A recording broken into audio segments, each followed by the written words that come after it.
നിങ്ങൾ അറിഞ്ഞു കാണും, American president Donald Trump initiative ചെയ്ത് വ്ളാദിമിർ പുടിൻ, അതായത് റഷ്യൻ പ്രസിഡൻറ്റുമായിട്ടും സെലൻസ്കിയായിട്ട് സംസാരിച്ചു കഴിഞ്ഞു.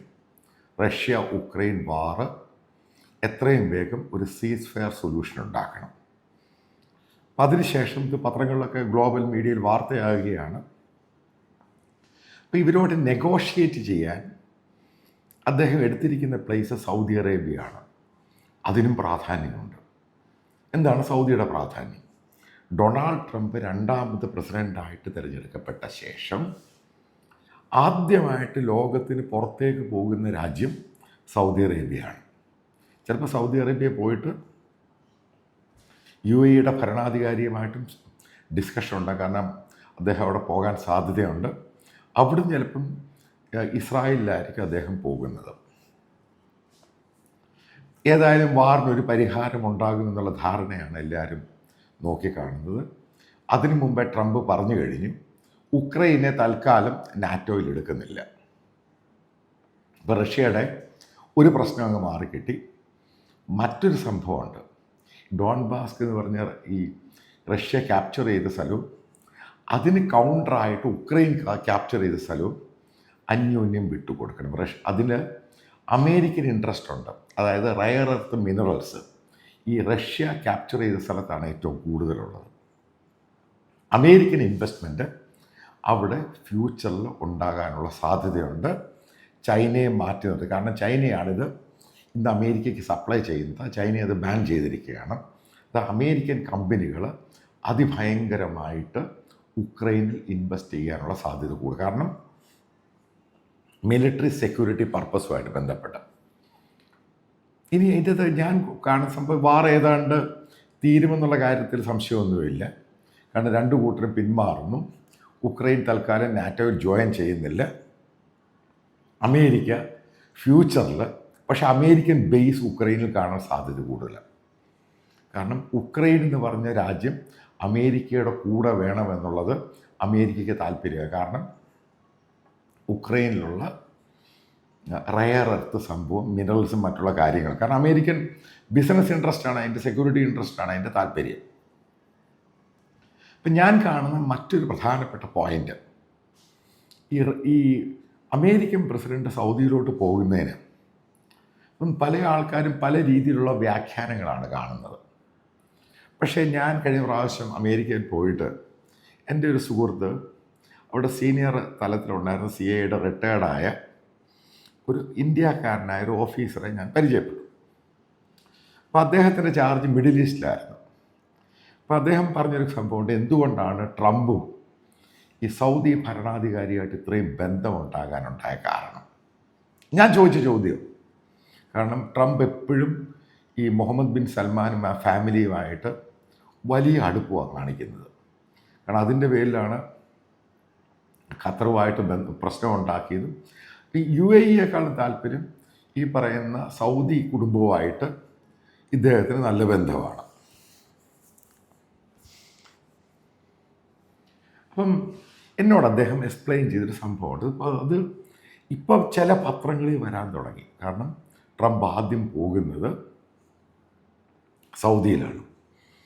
എന്താണ് ഇത്രയും പ്രാധാന്യം? ആദ്യം പറഞ്ഞൊരു പോയിൻ്റ് വളരെ കൃത്യമാണ്. മുഹമ്മദ് ബിൻ സൽമാനെ, അതായത് പ്രിൻസ് ആയിട്ട് തിരഞ്ഞെടുത്ത മുമ്പ് ഈ പുള്ളിയെ അവിടെയുള്ള സലഫികൾക്കും വഹാബികൾക്കും ഒക്കെ അറിയാമായിരുന്നു ഇയാളൊരു മോഡറേറ്റ് ആളാണ്. അവരുടെ ലൈനിൽ പോകുന്ന ആളല്ല. ഇയാൾ വന്നു കഴിഞ്ഞാൽ അവിടെ ഈ പറയുന്ന ഇസ്ലാമിക് ലോ ഓരോന്നായിട്ട് തട്ടുകൂര കളയും. കാരണം അവിടെ ഈ പാലസിലുള്ള പല ആൾക്കാർക്കും ഇതുമായിട്ട് സഹകരിക്കുന്നവർക്ക് എല്ലാവർക്കും അറിയാമല്ലോ. പിന്നീടുണ്ടായ സംഭവം, ഈ പറയുന്ന മുഹമ്മദ് ബിൻ സൽമാനെ വധിക്കാൻ വേണ്ടി അവിടെ സലഫികളും ഈ വഹാബികളും ശ്രമം നടത്തി. ഇതാണ് അതിൻ്റെ പ്രധാനപ്പെട്ട പോയിന്റ്. ഈ സമയത്ത് അത് നേരത്തെ അഡ്വാൻസ്ഡ് ആയിട്ട് ട്രംപ് ഇരിക്കുന്ന സമയത്ത് ഇത് മുഹമ്മദ് ബിൻ സൽമാനോട് പറഞ്ഞ് താങ്കളുടെ ഫാമിലിയെ ഇവർ തട്ടാൻ സാധ്യതയുണ്ട്. കാരണം അമേരിക്കൻ ഇൻ്റലിജൻസ് ആണ് ഇത് ആദ്യം ഇവരോട് പറയുന്നത്. ഇതിന് ശേഷമാണ് മുഹമ്മദ് ബിൻ സൽമാൻ ഈ വഹാബികളെ സലഫികളെ പൂർണ്ണമായിട്ട് എടുത്ത് കളയുന്നത്, അതായത് പാലസിൽ നിന്നും കൊട്ടാരത്തിൽ നിന്നും ആ രാജ്യത്തു നിന്ന് എടുത്ത് ദൂരെ കളഞ്ഞു. ഇതാണ് അതിൻ്റെ പ്രധാനപ്പെട്ട കാരണം. കാരണം അയാളുടെ കുടുംബത്തെയും രക്ഷിച്ചത് അമേരിക്കൻ ഇൻ്റലിജൻസ് ആണ്. പിന്നെ സഹായമായിട്ട് ഇൻപുട്സ് കൊടുത്ത് മൊസാദ്. ഇവരെന്തൊക്കെയാണ് ചെയ്യുന്നത്, ഇവരുടെ ആക്ടിവിറ്റീസ് എന്താണ്, ഏത് രീതിയിലാണ് മുഹമ്മദ് ബിൻ സൽമാനെ എലിമിനേറ്റ് ചെയ്യാൻ ഇവർ ശ്രമിക്കുന്നത്. ഇതാണ് ഇവർ തമ്മിൽ അടുപ്പം, ഈ ഫാമിലിയുമായിട്ട് അടുപ്പം ഇത്രയും കൂടിയത്. കാരണം ഇനി നോക്കുക, ട്രംപ് രണ്ടാമത് വന്നു. മുഹമ്മദ് ബിൻ സൽമാൻ ഡിക്ലെയർ ചെയ്യുകയാണ്, ഞങ്ങൾ 600 ബില്യൺ അമേരിക്കയിൽ ഇൻവെസ്റ്റ് ചെയ്യാം. എന്താ ഡൊണാൾഡ് ട്രംപ് പറഞ്ഞറിയും? 600 അല്ല, 1 ട്രില്യൺ വേണം. റിപ്ലൈ കൊടുത്തില്ല, ഇപ്പം അത് 1 ട്രില്യൺ ആക്കുക. കാരണം ആ ബന്ധമാണ്, ആ ഫാമിലിയെ കംപ്ലീറ്റ് രക്ഷിച്ചു. സൗദി അറേബ്യ എന്ന് പറയുന്ന സംഭവം നിങ്ങൾ മനസ്സിലാക്കുക, ബൈഡൻ അഡ്മിനിസ്ട്രേഷൻ പല ആവർത്തി ആവശ്യപ്പെട്ടു ഓയിലിൻ്റെ പ്രൈസ് കുറയ്ക്കണം. അവർ റിജക്റ്റ് ചെയ്തു. പക്ഷെ ട്രംപ് വന്നു. പൂർണ്ണമായിട്ട് ട്രംപ് എന്തു പറയുന്നു അതനുസരിച്ച് സൗദി കുടുംബം മൂവ് ചെയ്യത്തുള്ളൂ. അതാണ് അതിൻ്റെ കാരണം. ഇപ്പം സൗദിയുടെയും UAEയുടെ ഒരു ഡിമാൻഡുണ്ട്. അറബ് മേഖലയിൽ ഏറ്റവും കൂടുതൽ വിഷമുണ്ടാക്കുന്ന, ഇസ്ലാമിക വഹാബിസം ഉണ്ടാക്കുന്ന രാജ്യമാണ് ഖത്തർ. ആ ചാനൽ അവർക്കെതിരെ നടപടിയെടുക്കണം ഇവരുടെ ആഗ്രഹം. UAEയുടെയും സൗദി അറേബ്യയുടെയും താല്പര്യമാണ് ദോഹയിൽ നിന്നും അമേരിക്കൻ ബേസ് മാറ്റണം. ഇസ്രായേലിനേക്കാൾ താല്പര്യം ഈ 2 രാജ്യങ്ങൾക്ക്. ഇതൊക്കെ ഈ ഓഫീസറാണ് ഇത് പറയാം. അല്ല, നിങ്ങൾ ഉദ്ദേശിക്കുന്നത് ഞാനിത് എയർലൈൻ ഉണ്ടാക്കിയൊന്നുമല്ല. അപ്പം അത് ട്രംപ് നടത്തി കൊടുക്കാൻ പോവുക. അതായത് ഈ ചാനലിൻ്റെ കാര്യം അതോട് ഗതികേടാകും. American base മാറ്റിക്കഴിയും. കാരണം ഈ വഹാബിസോ സലഫിസോ ലോകത്ത് മുഴുവനും പ്രശ്നമുണ്ടാക്കുന്നതിന് ഫണ്ട് ചെയ്യുന്ന ഖത്തറാണ്.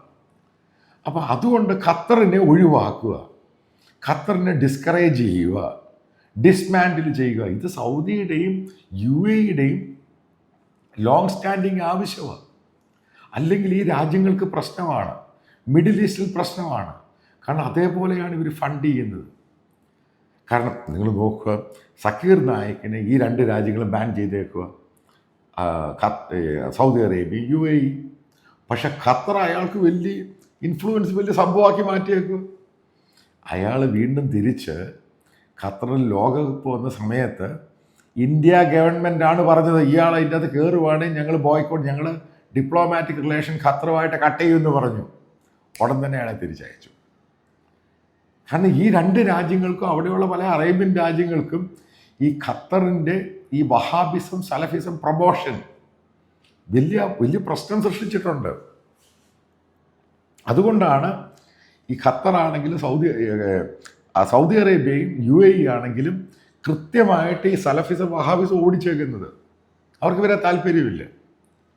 ഇനി മറ്റൊരു സംഭവം, അതായത് ഈ സൗദി അറേബ്യയിലെ റിഫോംസ്, അതായത് മോഡേണൈസ് ചെയ്യാനുള്ള പ്ലാൻ, അത് തയ്യാറാക്കുന്നതിൻ്റെ പിറകിൽ ട്രംപിൻ്റെ കൂടെയുള്ള അമേരിക്കയിലുള്ള മുസ്ലിം ലീഡേഴ്സാണ്.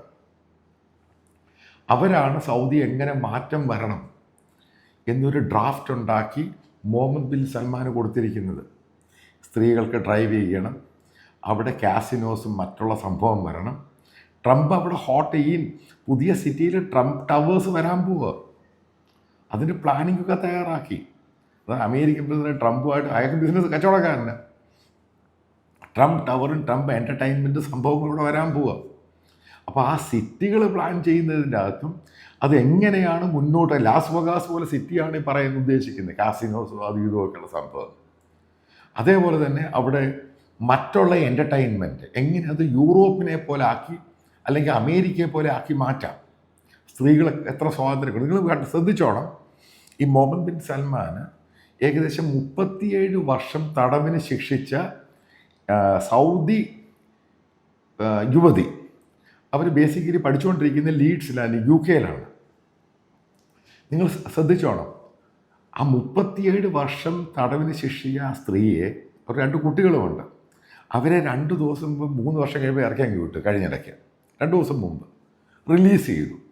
എന്താ അതിൻ്റെ കാര്യം? എന്താ കാരണം മുഹമ്മദ് ബിൻ സൽമാന് ലോകത്തോട് പറയണം, അതായത് ഞങ്ങൾ മാറി, ഞങ്ങൾക്കിവിടെ ഇസ്ലാമിക ശാരീയ സംഭവം ഞങ്ങൾ മാറ്റാൻ പോവുക, ഞങ്ങൾക്ക് ഈ പറയുന്ന രീതിയിലുള്ള ക്രിറ്റിസിസം ഒക്കെ ആകാം, സ്ത്രീകൾക്ക് സ്വാതന്ത്ര്യം കൊടുക്കാൻ പോവുക. അതിനെ ആരെ ഏറ്റവും കൂടുതൽ എതിർക്കുന്നത്? വഹാബിസവും സലഫികളും. നോക്കുക, ഇസ്ലാമിക പള്ളികളിൽ പോലും, മോസ്കുകളിൽ പോലും അവിടെ സെർമൺ, അതായത് പ്രസംഗം നടത്താൻ റിലീജിയസ് ഡിപ്പാർട്ട്മെൻറ്റിൻ്റെ അഡ്വാൻസ്ഡ് ആയിട്ടുള്ള പെർമിഷൻ വേണം. ഒത്തിരി മലയാളികളെ, സലഫികളെയൊക്കെ പുറത്താക്കിയിട്ടുണ്ട്. ഇത് ഈ സുഡാപ്പികളും ഉണ്ടായിരിക്കുന്നേ. ഈജിപ്തിൽ നിന്നും മറ്റുള്ള പല രാജ്യങ്ങളിൽ നിന്നും വന്ന് കയറിയവരെ മുഴുവനും ഒരു പുറത്താക്കി. അതായത് സൗദി വളരെ കൃത്യമാണ്, അവർക്ക് ഈ പറയുന്ന ഹാർഡ് കോർ ഇസ്ലാമുമായിട്ട് പോകാൻ താല്പര്യമില്ല. അവർക്ക് ഈ മോഡേൺ ആയിട്ടുള്ള രീതിയിൽ മറ്റുള്ള മതങ്ങളെ അക്സെപ്റ്റ് ചെയ്യുന്ന രീതിയിൽ അവർ പോകും. അതായത് അവിടെ ഇനി ക്രിസ്ത്യൻ പള്ളികളും അമ്പലങ്ങളും ഒക്കെ വരാൻ പോവുകയാണ്. ചിലപ്പോൾ ഈ ട്രംപ് വരുന്ന സമയത്ത് അവിടെ ചില ഇനാഗുറേഷൻസ് ഒക്കെ നടക്കാൻ പോവുക. അവിടെ ക്രിസ്ത്യൻ പള്ളികളോ ഹിന്ദു സംഭവങ്ങളോ അതും ഇതിൻ്റെ കൂട്ടത്തിൽ കാണാൻ സാധ്യത കൂടുതലാണ്. കാരണം ട്രംപിൻ്റെ വിസിറ്റ് വലിയ സംഭവമാക്കാൻ സൗദി തീരുമാനിച്ചു. അപ്പോൾ ഇതിൻ്റെ അകത്ത് എൻ്റെ ഒരു ടേക്കുണ്ട്. സൗദി ഇസ്ലാമിക രാജ്യമാണ്, ഇസ്ലാമിക ശാരിയ ലോ ഉള്ളവരാണ്. ഇപ്പോൾ കേരളത്തിൽ നിന്ന് മലബാറും മിനി പാകിസ്ഥാനിലുള്ളവർ, എൻ്റെ ടേക്കാണ്, നിങ്ങളത് സീരിയസ് ആയിട്ട് എടുക്കണം. നിങ്ങൾ സൗദി ജോലി ചെയ്യുന്ന നിങ്ങളുടെ ആൾക്കാരോട് പറഞ്ഞ് ട്രംപിനെതിരെ വലിയൊരു പ്രകടനം അവിടെ നടത്തണം, വലിയൊരു പ്രതിഷേധം നടത്തണം, ഹമാസിന് അനുകൂലമായിട്ട് നടത്തണം, ട്രംപിനെതിരെ നടത്തണം. ഇത് നടത്തുവാണെങ്കിൽ ഞാൻ ഈ സുഡാപ്പികളെ മിനി പാകിസ്ഥാൻകാരെ സമ്മതിച്ചു തരും. അത് നിങ്ങളത് പറഞ്ഞു കൊടുക്കണം, നിങ്ങളുടെ ആൾക്കാരവിടെ ഉണ്ട്. കാരണം എന്നെ ഈ തെറി വിളിക്കുന്ന കൂട്ടത്തിലൊക്കെ ഈ സൗദിയിൽ നിന്നൊക്കെ ആൾക്കാരുണ്ട്, എനിക്കറിയായത്. അവരോടൊക്കെ പറഞ്ഞ് അവിടെ റിയാദിലും അവിടെ ആ ഭാഗത്ത് നിങ്ങൾ വലിയൊരു പ്രകടനം, anti Trump, anti Israel, anti Muhammad bin Salman, ഭയങ്കര പ്രകടനം, സംബോധം ഇളക്കി അങ്ങ് മറിക്കണം. അപ്പോൾ തിരിച്ചു വരുമ്പോൾ അണ്ടി കാണുന്നില്ല, അത് മാത്രമേ ഉള്ളൂ പ്രശ്നം. അത് നമുക്കൊരു സ്റ്റീലോ എല്ലാം വെച്ച് സാധനം ഫിറ്റ് ചെയ്ത് റെഡിയാക്കിയിട്ട്, കാരണം സ്വർഗ്ഗദീപം ഉണ്ടായ, അതായത് സുഡാപ്പികളോട് പറയുന്നത് നീയൊക്കെ ചുമ്മാ പൊട്ടത്തരം കളിച്ചിരിക്കത്തേ ഉള്ളൂ. എങ്ങനെയാണ് സൗദി പെരുമാറുന്നത് കണ്ടല്ലോ, എങ്ങനെയാണ് UAE പെരുമാറുന്നത് കണ്ടല്ലോ. ഇതൊന്നും നിനക്ക് തലയ്ക്ക് ബോധം വെക്കണമെങ്കിൽ നിനക്ക് ബോധമുണ്ടായിരിക്കണം. അതായത് ലോക രാജ്യങ്ങളുടെ കൂടെയാണ് ഈ രാജ്യങ്ങൾ പോകുന്നത്. അവർക്ക് ഈ പറയുന്ന ഹാർഡ് കോർ ഇസ്ലാമിക രാജ്യമാകാൻ താല്പര്യമില്ല. അത് പൊക്കി പിടിച്ചുകൊണ്ട് കേരളത്തിലെ കുറച്ച് സുഡാപ്പികൾ നടക്കുന്നതാണ് നിങ്ങൾക്കുള്ള ആകെ ബെനിഫിറ്റ്. കാരണം നിങ്ങൾക്കറിയാം ഇതെല്ലാം പൊളിയാൻ പോവാണ്. പൊളിഞ്ഞ് നാശമാകുന്നതിന് മുമ്പാണ് സൗദി UAE ഈ പറയുന്ന അറേബ്യൻ രാജ്യങ്ങൾ ഇതെടുത്ത് മത തീവ്രത എടുത്ത് ദൂരെ കളഞ്ഞത്. അതോടുകൂടിയാണ് ആ രാജ്യം ഗ്ലോബലായിട്ട് ശ്രദ്ധിക്കാൻ തുടങ്ങിയത്. എന്തുകൊണ്ടാണ് സൗദിയും UAE ഈ ഗാസയുമായിട്ടുള്ള ഇഷ്യൂ എന്താ മിണ്ടാതിരിക്കുന്നത്? അവർക്കറിയാം അവർക്ക് ഈ സാധനം ഏറ്റവും വലിയ തലവേദനയാണ്. അപ്പോൾ ഈ ട്രംപിൻ്റെ വിസിറ്റിൽ നിങ്ങൾ കണ്ടോണോ ഉണ്ടാകാൻ പോകുന്നത്? ഈ ഇസ്രായേൽ അടിക്കാൻ പോവുക ശനിയാഴ്ച കഴിഞ്ഞാൽ. അത് കഴിഞ്ഞിട്ട് ഇസ്രായേൽ അതിന് ശേഷം അമേരിക്ക അവിടുന്ന് ബേസ് മാറ്റും, ഖത്തറിൻ്റെ അടി കൊടുക്കും, കൂടെ ഈ പറയുന്ന ഇറാനും ഇട്ട ഒതുക്കും. ഇതിനകത്തെല്ലാം ഈ രാജ്യങ്ങളിലെ പ്രധാനപ്പെട്ട രാജ്യം സൗദിയും UAE ആണ്. അവരുടെ പ്രോപ്പറായിട്ടുള്ള അവരെ കൂടെ നിർത്തിയിട്ട് ചെയ്യാനുള്ള പരിപാടിയാണ് സംഭവം. അതാണ് ട്രംപിൻ്റെ പല സംഭവങ്ങളും ഭയങ്കര സക്സസ് ആകുന്നത്. നിങ്ങൾ ശ്രദ്ധിച്ചോണം, ഇറാൻ ഇസ്രായേലിനെ അടിച്ച സമയത്ത്, അതായത് ഒരു മിസൈലൊക്കെ വിട്ട സമയത്ത് എവിടെ നിന്നൊക്കെയാണ് ഫൈറ്റർ എയർക്രാഫ്റ്റ് പൊങ്ങിയത്? 2 ഇസ്ലാമിക രാജ്യങ്ങളിൽ നിന്നും, ഒന്ന് ജോർദാൻ, 2 സൗദി അറേബ്യ. കേരളത്തിൽ പ്രൊട്ടസ്റ്റ് നടന്നോ? സൗദിയെ പ്രൊട്ടസ്റ്റ് നടന്നോ? എന്തുകൊണ്ടാണ് ഇസ്രായേലിനെ പ്രൊട്ടക്റ്റ് ചെയ്യാൻ വേണ്ടി സൗദി അറേബ്യയും ജോർദാനും അവരുടെ ബേസും അവരുടെ എയർക്രാഫ്റ്റും ഉപയോഗിച്ചത്? കേരളത്തിലെ സുഡാക്കൾ അവരുടെ പറഞ്ഞ എനിക്ക് എൻ്റെ കാര്യം എന്താ? കാരണം അവർക്കും താല്പര്യം ഇസ്രായേൽ എപ്പോഴും നിൽക്കണം. കാരണം അവരുടെയും കൂടെ പ്രൊട്ടക്ഷനാണ്. കാരണം സൗദി രാജാവിനെ പ്രൊട്ടക്റ്റ് ചെയ്തിരിക്കുന്ന അമേരിക്ക, ഇസ്രായേലും. കാരണം ഏജൻസികളാണ്, ഇൻ്റലിജൻസാണ് സംഭവം. കാരണം അതിൽ നിന്ന് അവർ തന്നെയാണ് ഈ സുഡാപ്പികളെ ഈ പറയുന്ന വഹാബിസോ സലഫിസോട് ദൂരെ കളയിപ്പിച്ചത്. അവർ തന്നെയാണ് ആ രാജ്യത്തെ പ്രൊട്ടക്റ്റ് ചെയ്യുന്നത്. ഈ അറേബ്യൻ രാജ്യങ്ങൾക്ക് ഈ പറയുന്ന കേപ്പബിലിറ്റി ഒന്നുമില്ല, ഇൻ്റലിജൻസ് ആണെങ്കിലും മിലിറ്ററി ആണെങ്കിലും മറ്റുള്ള കാര്യത്തിൽ. ഇപ്പോൾ സൗദിയുടെ വലിയ ഡിമാൻഡാണ് F-35 എയർക്രാഫ്റ്റ് വേണം. ബൈഡൻ കൊടുക്കാമെന്ന് പറഞ്ഞ് കൊടുത്തില്ല, അതിപ്പോൾ ട്രംപ് കൊടുക്കും. പുതിയ വെപ്പൺസ് കൊടുക്കും, പുതിയ ട്രെയിനിങ് കൊടുക്കും. ഇതാണ് എൻ്റെ കാര്യം. അല്ലാതെ ഈ സുഡൂസ് ഈ പറയുന്ന പോലെ സാറ്റലൈറ്റ് ചാനൽ പറയുന്ന സംഭവമൊന്നുമല്ല. ഇനി അടുത്ത സംഭവം, ഈ സാറ്റലൈറ്റ് ചാനൽ അവിടെ എന്തെങ്കിലും പ്രശ്നം ഉണ്ടാക്കി എന്ന് അവനെ പാക്ക് ചെയ്ത് കോഴിക്കോട്ടോട് പറഞ്ഞു വിടുന്നത് കണ്ടിരുന്നോണ്ട് കണ്ടുമാണ്. ഇതൊക്കെ വരാൻ പോകുന്ന ദിവസങ്ങളുണ്ടാകുന്ന ഡെവലപ്മെൻറ്റാണ്. എത്രമാത്രമാണ് സൗദി മാറിയത്, അതിൻ്റെ ഓരോ തെളിവുകളാണ് പുറത്ത് വന്നുകൊണ്ടിരിക്കുന്നത്.